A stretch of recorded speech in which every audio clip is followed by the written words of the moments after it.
একটা এমন রাত আসবে যে রাতটা আর কখনো সকাল হতে চাইবে না।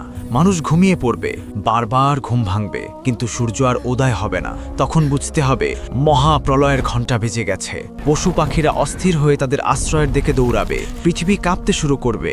এরপর এক সকালে পশ্চিম আকাশ রক্তিম করে সূর্য উদয় হবে, আর ঠিক সেই মুহূর্তেই চিরতরে বন্ধ হয়ে যাবে তওবার দরজা।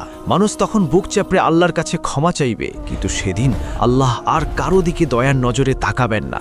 তারপর শোনা যাবে হযরত ইসরাফিল আলাইহিস সালামের সেই সিংগার আওয়াজ। প্রথম ফুৎকারেই আসমান ফেটে চৌকির হয়ে যাবে, পাহাড়গুলো তুলার মতো উঠতে থাকবে, সব জীবন্ত প্রাণ লুটিয়ে পড়বে মৃত্যুর কোলে।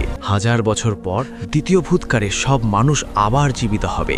সেদিন আর কোনো অহংকার কাজে আসবে না, সবাই দিগম্বর হয়ে হাসরের মাঠে দাঁড়িয়ে থাকবে শুধু একটি ফয়সালার জন্য, কে যাবে জান্নাতে আর কে যাবে চলন্ত জাহান্নামে। সেদিন বিচারক একজনই, আল্লাহ রাব্বুল আলামিন।